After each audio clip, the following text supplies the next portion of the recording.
You know, Dustin, your dog Madison just irritates me. You need to get Are you kidding me right now? need to get rid of her. Yeah, She's I think probably so. the freaking best dog you've ever come across. Yeah, I don't think so. No? Yeah. Okay. Well, how about I get rid of you? Don't go there with me because I Oh, get this okay. hatchet to your Well, how thing. about this, pal? You want to go? We can go. Uh, why is it that every time I pull out a weapon, you always pull out something bigger? Because I'm the bigger man. I may not be the stronger man, but I'm the bigger man. You know, it's a good thing we're not Vikings or some other medieval warriors because we would actually have to use these on each other, and God, that would hurt. Yeah, and I'd freaking go medieval on you. Yeah. Anyway. Good dog.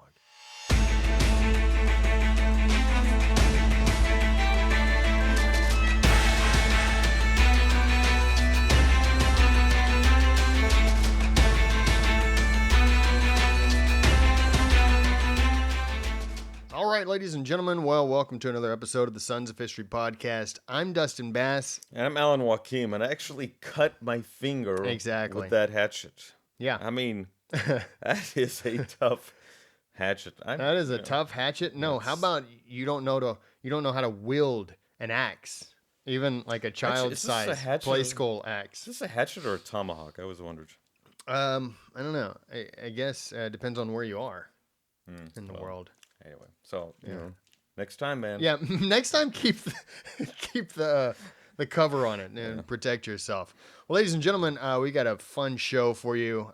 Speaking of Vikings, this is going to be a really cool conversation. Man, what a terrible time to live. Then and also now. Well, yeah, there's a lot going on. Exactly. What a terrible But time the we're medieval having. period, yeah. All the mud in the dungeons and the pestilence. And the slight cuts from the axe. Tough stuff. Yeah, not easy. All right, ladies and gentlemen, well, we're going to bring on a guest, but before we do... let's do This Week in History. All right, well, my choice for This Week in History actually has nothing to do with Vikings, but it does have a lot to do with what is going on now, which I'll get to in just a moment. But April 26th, 1986, over in Ukraine, Chernobyl. If you've never heard of the Chernobyl disaster, that is the nightmare scenario for the world, more or less. Yeah, it was pretty bad. I remember that. Yeah. I didn't because I was only 5 years old, but I know about it now. Chernobyl, so there was a nuclear power plant, and one of the units, Unit 4, ran into a slight bit of trouble where its reactor really overreacted, exposing the core. All this stuff gets out into the air, creating, there's this massive fire. You got firemen going in, trying to put out the fire. They die within like a week. Yeah. And because all of this radioactive poison, this radiation going into their system, like right up close. I was going to mention the movie, but we'll get to that at the end of the show. Just really, really crazy stuff going on. And so this is during obviously the Soviet Union was still around, wouldn't fall until about 5 years. And Gorbachev is in control, and he's trying to, I guess they're trying to figure out, okay, how do we ensure that the entire globe, or at least the eastern part of the globe, doesn't disintegrate? Mm-hmm. And so they work on fixing that. Radioactively, it was spreading out through Belarus, Russia, and Ukraine, and eventually reached as far west as France and Italy. That's how bad it was. Hundreds of, thousands of miles of contaminated forestry, all this stuff. People had to be evacuated, Chernobyl and the surrounding areas. This is hundreds of thousands of people. They're like up in the middle of the night. Hey, you got to go. You got to get out of here. Why? Because you'll melt if you don't, more or less, or your insides will. So they eventually got a cap on it and really shut down the Chernobyl plant altogether. I think they sort of like reopened it. They put a dome over like a big dome. Yeah, to protect, obviously to keep it from going out. I think they've put like sort of having people go back there I want to say somewhere around 2000 or whatever. But yeah, you talk about just no man's land. And now it is man's land because, or at least Russian man's land, because the Russians have now taken Chernobyl back as of, I think, February 24th. Yeah, and I was near the Wild. Belarus border, but yeah, I remember that. We used to travel to Europe and Asia in those days, just about every year. But I remember we didn't go in '86.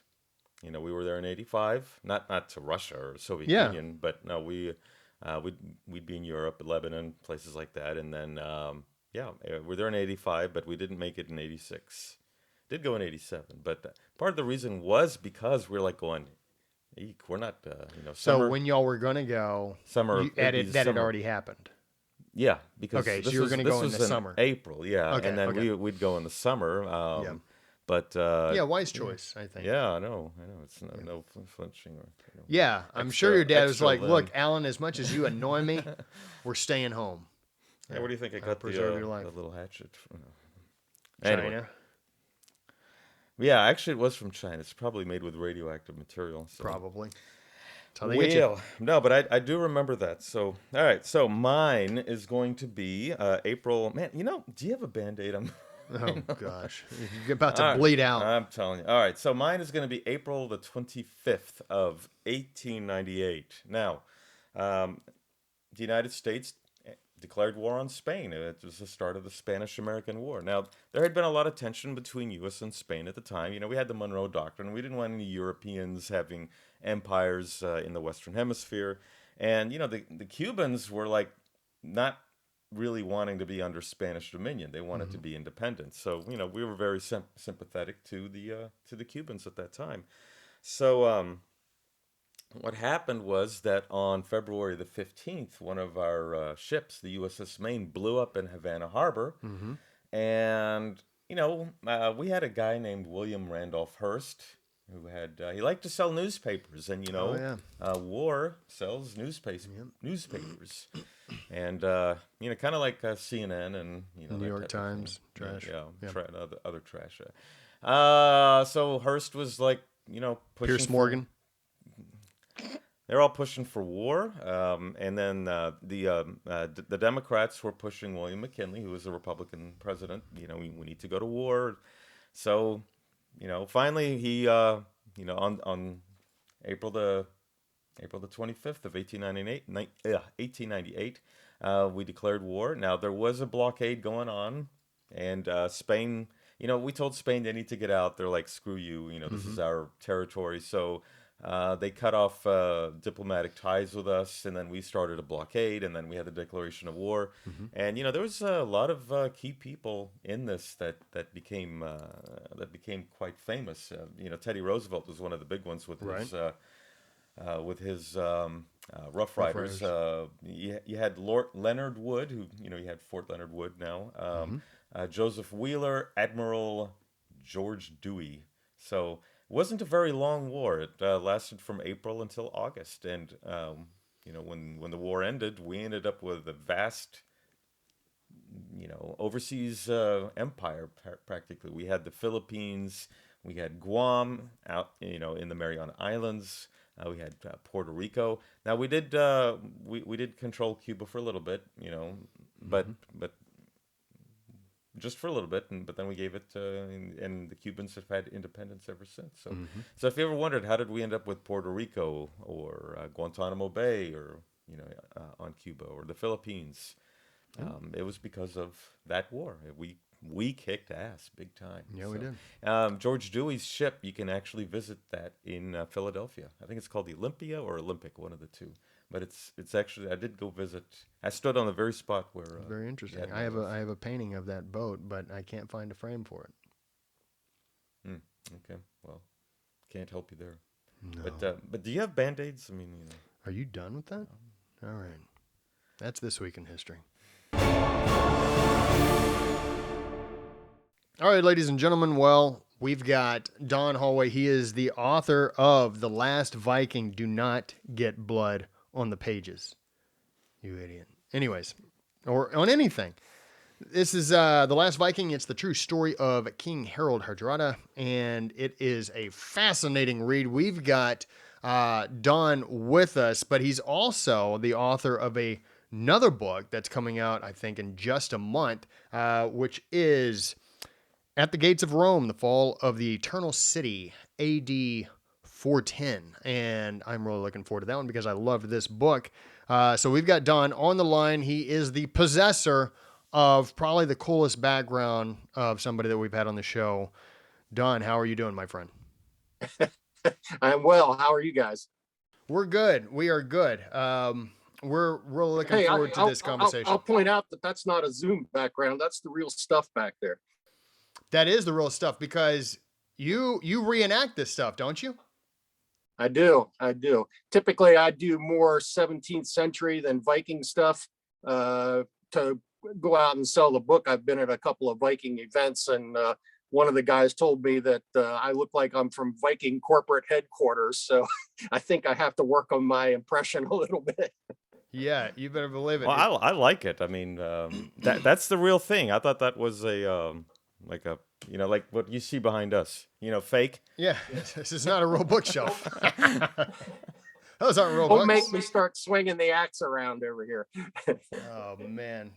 Speaking of swinging an axe, that's pretty much my filling every episode that we do. Just right there. Do I irritate you? Do I irritate you that much? Don't I irritate you that much? Yes, you do. Okay, there you go. All right. Hey, Don. But we're the best of friends. We're the best. It's lucky there's no axe in the room over there. Exactly. I can't get a dagger. I can't get a dagger. Actually, no. What? No. You know what? I do have a hatchet with me. Yeah, you also I should go get my hatchet. Yeah, don't. Yeah. All right. Well, this would officially be our last episode. In honor of our guest, Oh yeah, absolutely. Well, Don, I recently finished your book, The Last Viking, and very cool book because it is a life that reads like fiction. And so with that, it's a really, really fun read because this guy is, whenever we think of, I guess, adventures and going on adventures, and I think of myself, like I've done things that are daring. I've done things that are adventurous. You go on trips. You've gone pretty much all over the world. And we look at our lives and we're like, man, that's pretty neat. But compared to this guy and people like him, obviously it doesn't even compare. So give us a rundown of who Harald Hardrada was and why do you call him the Last Viking? Well, that's he got that name in modern times because his death at the Battle of Stamford Bridge in 1066 is generally taken to be the end of the Viking Age. He launched the last great invasion of England in 1066, and he was part of that whole tumultuous year that of William the Conqueror and King Harald, the last king of the Anglo-Saxons. It was all three kings basically battling over England that year. But before he got there, Harold led a life of adventure that is just he was like a real life fantasy hero. I mean, he escaped battle as a teenager when he was wounded, went into exile, went to Russia, went to Constantinople and fought for the Byzantine Empire as part of the Varangian Guard. He romanced an empress. He married a princess.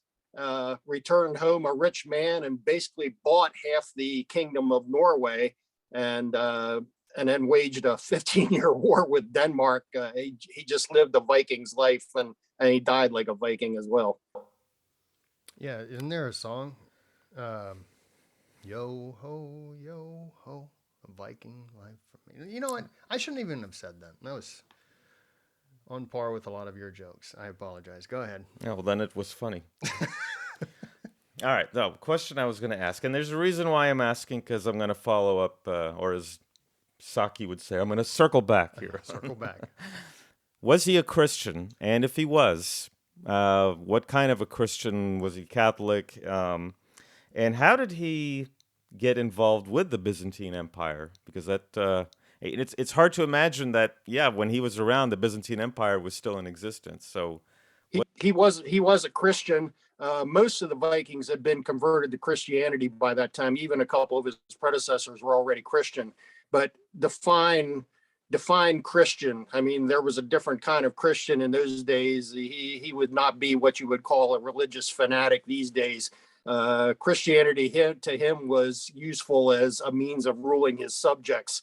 And believe me, he completely disregarded the 10 Commandments whenever it was convenient for him.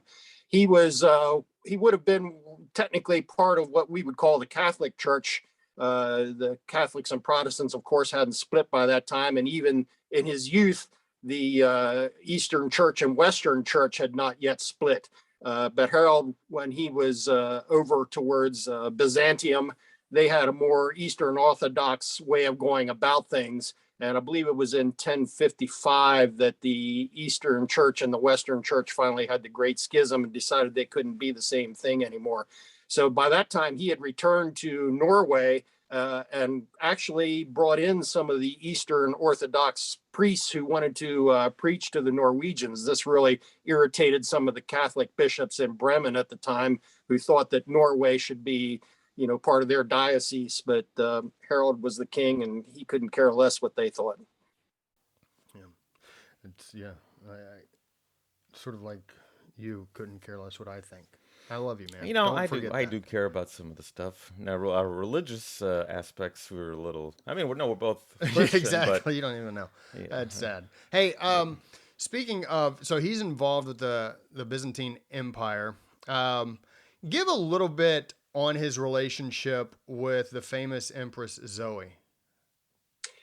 Well, there's probably two sides to that. I mean, I tried to take all the possible accounts that I could find of Harald's life, which was the Viking sagas and the Byzantine accounts.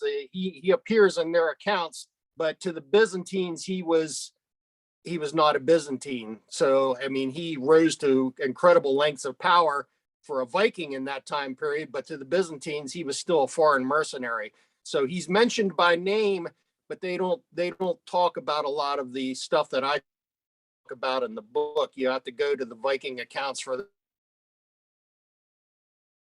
and then look to see if in the Byzantine accounts.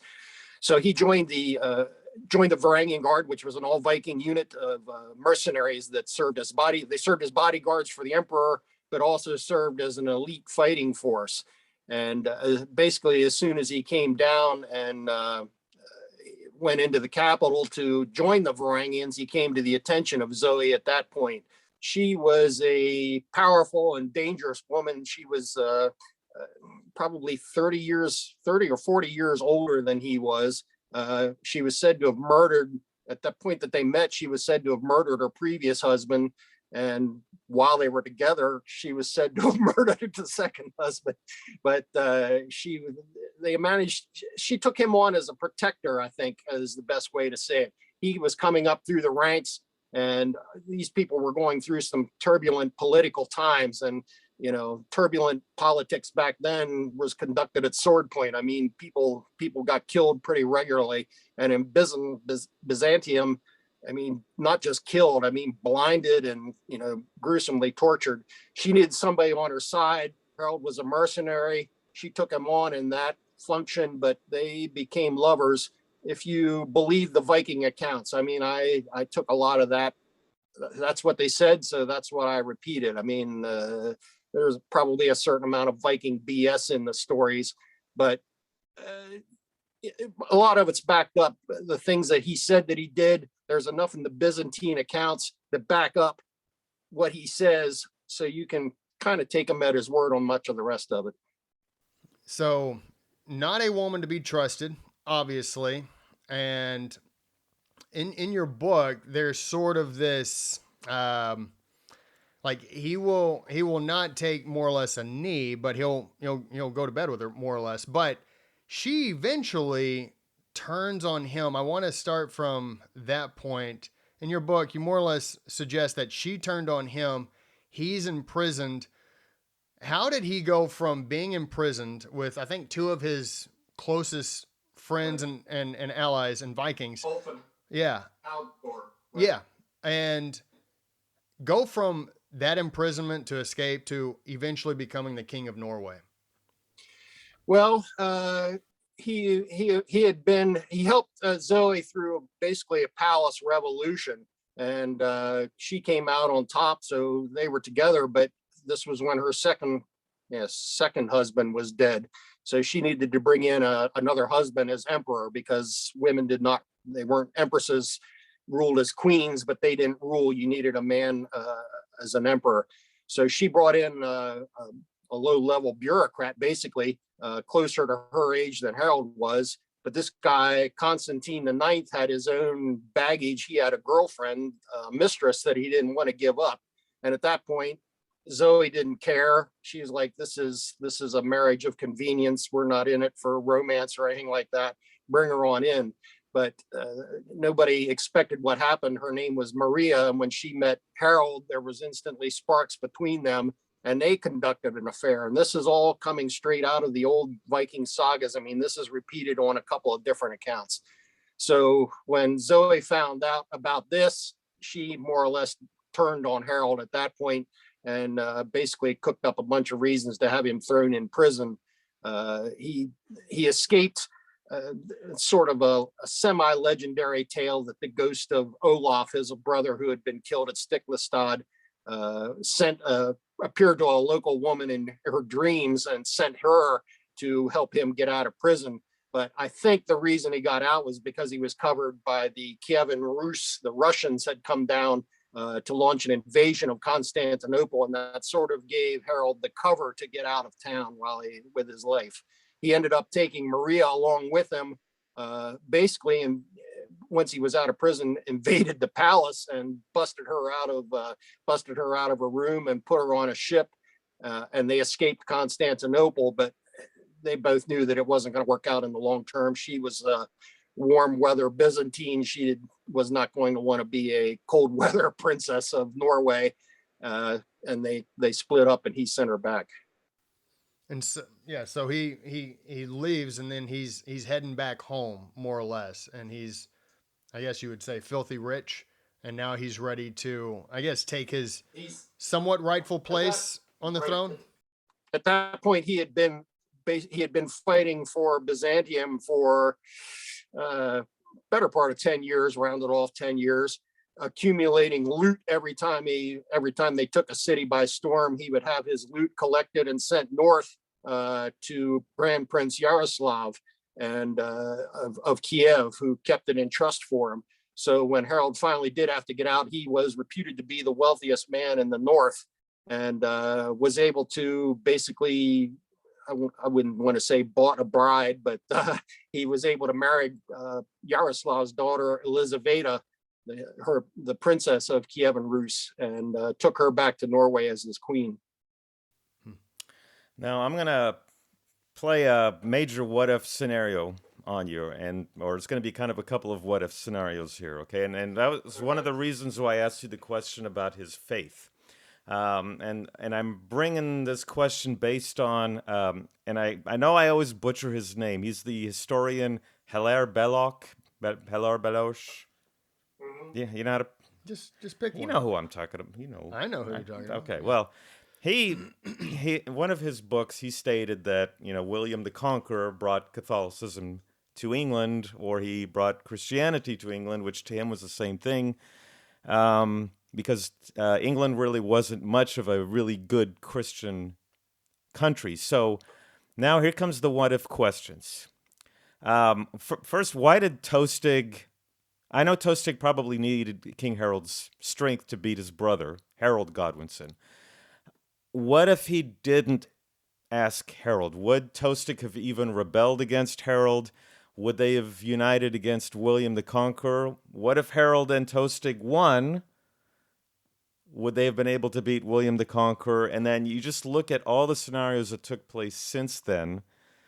We have the English line going all the way back to the Normans when William the Conqueror took over, and what it meant to the United States, after the Protestant Reformation. Tell us what, because so many things had one thing changed, had Tostig not asked, had Tostig and and if I'm pronouncing his name correctly, had Tostig and Harold beaten Harold Godwinson. Take it from there. What's your thought on it? Because there's a lot of different rivers you can follow at this point. Right. First of all, I would disagree that that England was not Christian before William got there. I mean, there were cathedrals all over England well before then, probably for 300 years at least. So I would disagree with the whole thing about Anglo-Saxon England not being Christian. Now, again, were they Christian the way we regard Christians? I don't know. There was a lot of pagan ceremonies that were basically just had Christianity tacked on top of them. That's true, but I would say that the English were Christian. As far as Tostig and Harald Hardrada was actually like Tostig's third choice for invading England. I mean, Tostig had been banished basically the year before, the winter of 1065, for being a bad earl.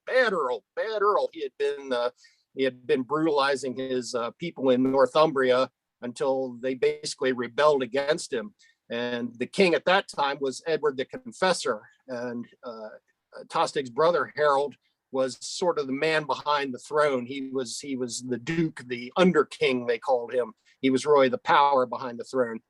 Edward sent him north to resolve this Tostig situation, and Harold talked to the people up there and basically said, gee, you're right, Tostig's pretty terrible earl, he needs to go, and basically banished his own brother from England.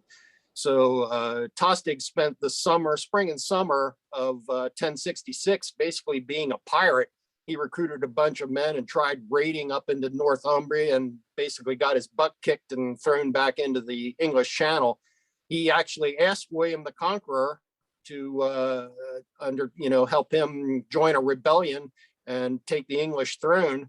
Well, by that time, William was already cooking up his own invasion plans, and he decided he didn't need Tostig.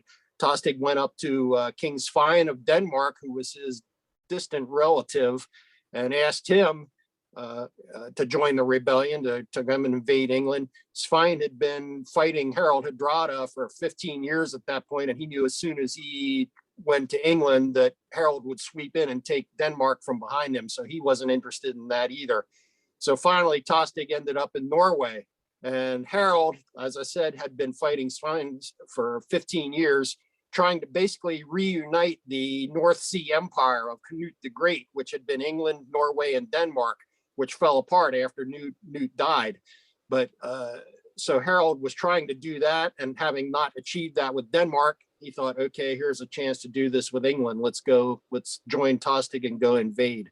As far as if things had turned out differently at Stamford Bridge, let's say Harold takes his whole army. For one thing, he left a large fraction of his men at the ships because he thought he was going to a hostage exchange, was not expecting to meet the entire English army, which force marched 200 some miles from London up to York in basically 4 days. I mean, one of the greatest military feats of medieval history, as far as I'm concerned. Totally caught Harold and Tostig by surprise. If they had managed to beat Harold Godwinson at Stamford Bridge, William would have invaded anyway, because they were up in the north. William would have come in from the south. I think England would have been divided. I think Harold and Tostig would have chosen their moment to meet William, on their own terms, somewhere down in the Midlands, and fight a battle down there. And which way that went, I don't know. It's still going to be the same kind of fight as Hastings was, because the Anglo-Saxons fought the way the Vikings did. They fought on foot. They would ride the horses to battle, but they would fight on foot. Whereas the Normans had that French tradition of chivalry, cavalry, and they brought their horses in and fought with horses on the battlefield. And horses against infantry are typically going to win. So I'm thinking William still comes out on top. Okay, well, because one of the reasons why I think Harold Godwinson lost to William, based on some of the works that I've read, they were tired. They had just fought it took them 3 weeks, or it was less than 3 weeks, from Stamford Bridge down to Hastings, and that had to have worn out his men, so that when they finally fought William, and I mean, if I remember, Harold Godwinson had they were on the higher ground. Correct. Okay, so Right. for me, I'm thinking, okay, had they not done that forced march in 3 weeks, they might not have been as tired. They might have actually been able to beaten William. And so if you look at Harold and Hadrana, is it Hadrana? Is that how you pronounce it? Hardrada. Hadrada, and Tostig fought, probably would have been on better terms. William wouldn't have been fighting in a tired army. So, you know, Right. Yeah, I agree with that. I agree with that. As far as Harold Godwinson, as I said, marched the whole way up to from. I mean, that's basically the length of England, not modern England, if you include not modern Britain, if you include Scotland. But I mean, basically almost up to the Scottish border in a couple of days. And then he was only there for a couple of days when he found out William had invaded, so they had to march the whole way back down. And I agree totally that they were just totally bushed at that point. Yeah. that Yeah. would have made, think about all the differences. Oh, tons of differences. And, and just the one decision to leave majority of your men and pretty much all of your gear at the ships. I mean, you're fighting. That's what was so crazy at the end of the book. And it's funny. I almost said, I don't want to give a spoiler, but it's 1,000 years of history. So if people don't know yet, this is not a spoiler. Spoiler alert, Harold dies at the end. He does get it in the end. Yeah. So, but you're going into this fight with no armor, more or less, and it's the ending. There's so much in this story that is adventurous, and the ending is sort of the perfect ending. If it's for the Last Viking, and the Vikings are known for just going around destroying and plundering and pillaging, this is the ending that was scripted, say by God, like this, we're going to give you a real Viking end, to the Vikings themselves, and to Harold in particular. It's really fascinating. I totally agree. When I first read this guy's story, I was a kid, and it was just a couple of paragraphs about. It was a book about Vikings. It wasn't about Harold, but they mentioned him just briefly, like bullet points of the stuff that he did, and it was just like, wow, what a life that guy led. And then when I began writing, I always wanted to write about him, but I was a magazine writer for years and years, and I just thought a magazine article can't possibly do this guy justice.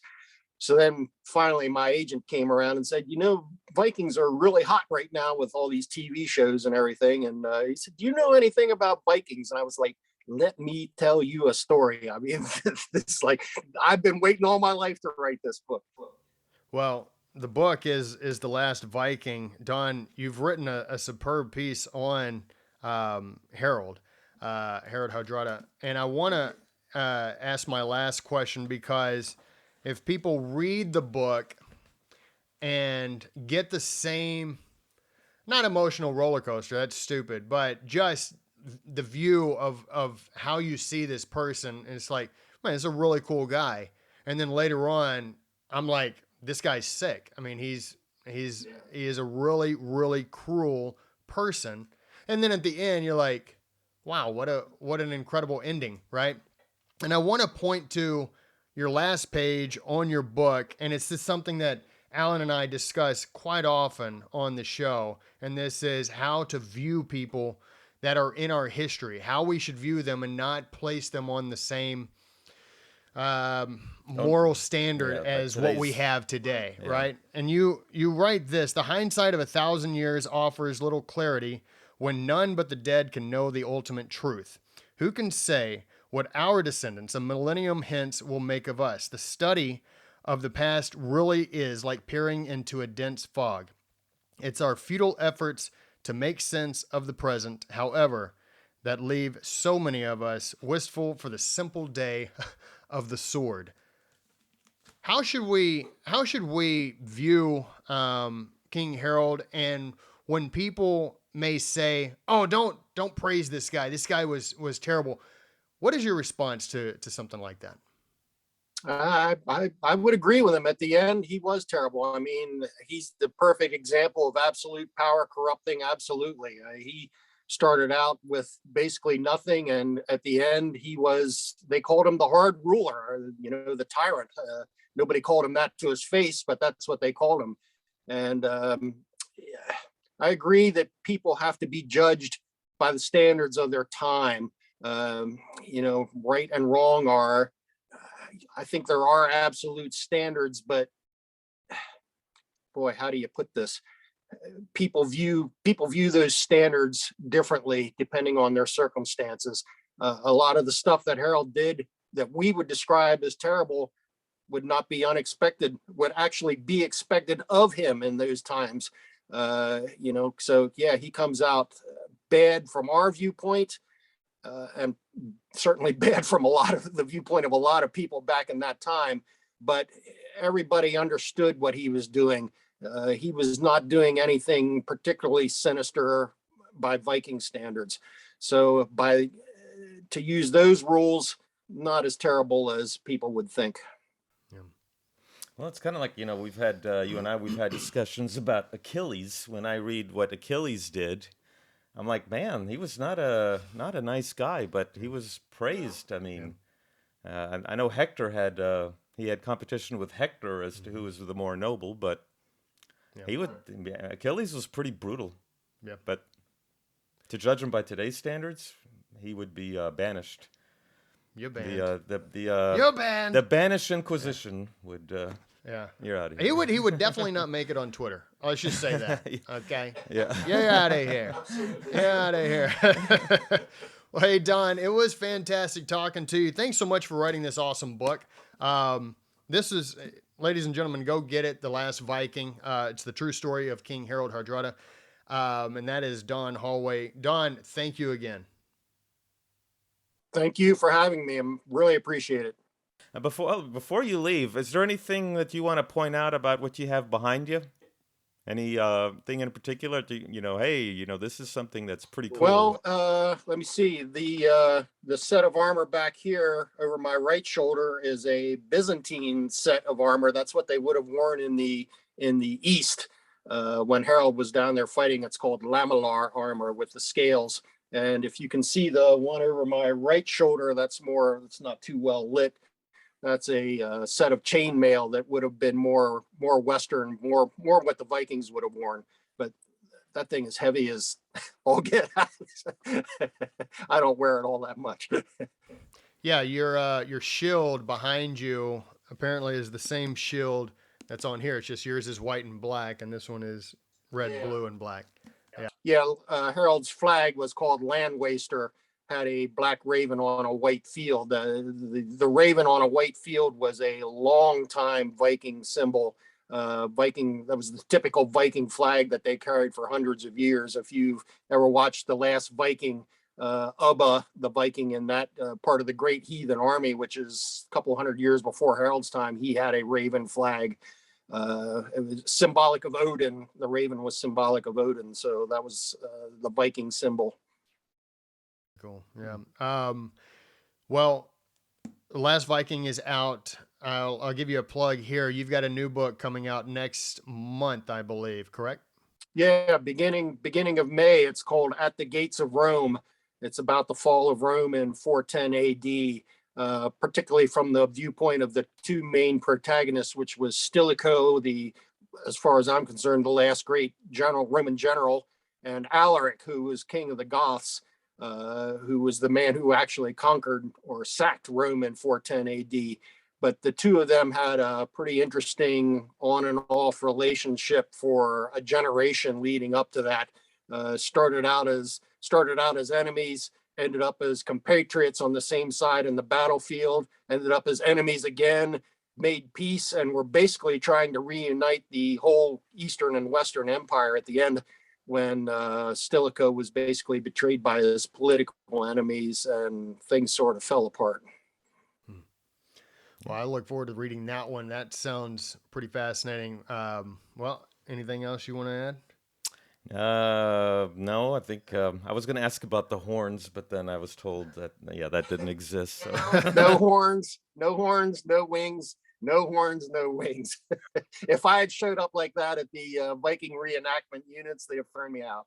all right. Well, okay. So if we're gonna read a book, we should read your book. But do you have any realistic movies or TV shows that you'd recommend that actually show what life was like in that for the That movie, The Northman, just came out yesterday, and I'm intrigued to see that. But I hear it's very realistic. I haven't seen it yet. I think it's basically going back to the story of Hamlet, Shakespeare's Hamlet. Hamlet was actually Amleth.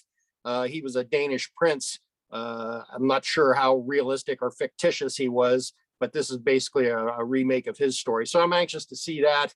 I'm not so hot on a lot of the Viking stuff that's out. The Vikings Valhalla series that came on Netflix, I think it was about a month or two ago. Harald Hardrada is actually in that, but they start out in the year 10,002, and he's already like 30 years old, where he wasn't even born until 1015. So it's like, okay, right away, just throw out everything, and I don't want to watch the rest of it. so the one that you said that's coming up, it's called Northman. Yeah. Okay, It's because Northman, yeah, it just hit theaters, I think, yesterday. okay, because I remember, and I went to go see this in the '70s. Lee Majors played the movie was called The Norseman. I don't know. Did you That see was that? $6 No. million man he was in. Help, Yeah. help. Well, yeah, but well, we were like, okay, well, we love Lee Majors, so we went to go see The Norseman, and I remember my dad fell asleep. He hated the movie. And he, Look, I he would can't- not go see a movie I with us can't after that. see Lee Majors as a Viking. I just can't. Well, you know I what- can't what's- visualize what's that. funny- what's World funny- War II vet? Yeah. Sure. What's funny is my dad wouldn't go see a movie. All right, we'll go see because of Lee Majors. So he saw it and he thought The Norseman was boring. So he's like, I'm not gonna go see another movie again. And then some friends of his said, no, we're gonna take this one movie. It's really good. It's called The Crying Game. And then that was it. He's like, no, never sealed the again. deal right there. Yeah, that sealed it. I was always a big fan of the movie The Vikings with Kirk Douglas and Tony Curtis back in, I think it was like 57 or something like that. I don't know if you've ever seen that. You know, again, not something to look at for, it's a movie. It's not a documentary, and you got to take it that way. But I always thought that was a pretty good movie. All right, we'll take it for that. Yeah. I know they were united for Spartacus. So your dad more or less cried himself to sleep Yeah. on that one. Yeah. Oh, yeah, he was like, when he's like, all right, Alan, if you're gonna date a girl, you better, you better check. You better check. Make sure you don't Yeah, have it was, the nanny. Anyways, all right, Don. Let me just say, for the Last Viking, there's free sample chapters at the website lastvikingbook.com. And for the new one coming out, there's free sample chapters at the Gates of Rome or just gatesofrome.com. Very cool. All right. All right. We'll check it out. Thanks again, Don. It was a pleasure. Really enjoyed it. Thanks, guys. Well, I gotta say that answered some of my questions because I'm a what if type of guy. What if William the Conqueror didn't conquer? Would he even be called that? Every English king and queen since 1066 has, they're all descendants of William the Conqueror. So, imagine the line, would there have been pilgrims who came to America? Would America have been in English? Would it, obviously there still would have been in England, but it would have been a little different, vastly different. There would have been a Reformation, which would have led to the pilgrims to begin with. So interesting subject because I've always been a fan of the history of King Harald. I never did call him Hardrada. You said, Yeah. Okay. Yeah. Yeah. I never knew him as King Harald Hardrada. But See, that's but what this, I forgot to ask him that because it's I think his official name is Harold Sigurdsson or something like that. Yeah. But he kind of I didn't study much on the history Sigurdsson. of that king prior to. I just knew about the story of the battle of Stamford Bridge and how important that was, and how he was the reason why Harold Godwinson had to go all the way north, Yeah. fight him, then had to go all the way south in 3 weeks and fight William the Conqueror, and and it changed history. So I enjoyed talking to him because he really kind of, it's not so much filled in the blanks, but gave you the history Yeah. of that king of Norway that I really didn't study much on. Yeah.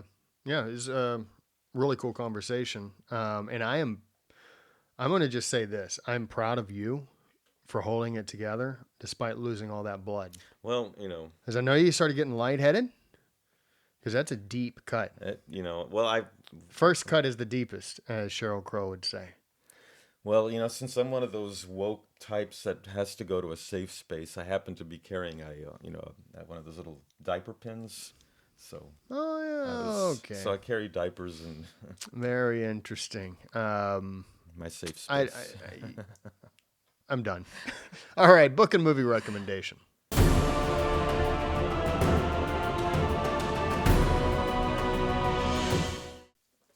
Let me guess. I know I'm not going to get any blood on it. I promise. Okay, but Okay, I'm all right. sure we're both unanimous Okay. on the. I'm just making sure, because Now I'd put in there's blood on. you're always like, oh, take the cover off when you're reading the book and stuff, and yet you're pouring blood, gallons of blood, all over that book. Well, Anyways, Madison's been. I know it's a Viking book, but it doesn't need all that. Madison's been licking. Come here, Madison. Lick my hand. Yeah, lick my it's hand. like, wasn't there somebody in the Bible? Look, oh yeah, no, it's it was the homeless man, and the dogs licked his sores.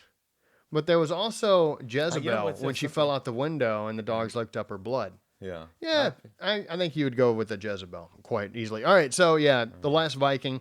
If you haven't seen it yet, or if you haven't bought it yet, encourage you to go buy it, especially if you like one of two things: Viking history or English history, or actually three things: Byzantine history. One of those three, and if it's all three, well, you are in luck. And this is an Osprey publishing book, so Osprey is freaking awesome. If you've never gone over and checked them out, It's Osprey Publishing or something. I go to their website quite frequently. yeah, it's good stuff. Now, my movie recommendation, I sort of mentioned this earlier that I would mention it during the book and movie recommendation. It's an HBO series called Chernobyl. This is an incredible series, and it has Jared Harris and Stellan Skarsgård. I think it's like an eight part series. Really good from the moment the explosion happens to the time they cover everything up. But it's really good. Yeah, it's not a fictional. No, Isn't there's there a like lot a of fictional Chernobyl really thing? good information. Yeah, I think there's like a new one that came out, and I saw it's like. I'm not messing with that. Anyways, but yeah, that's, if you haven't watched the Chernobyl series on HBO, very good. Well, I am gonna pick the same book, The Last Viking.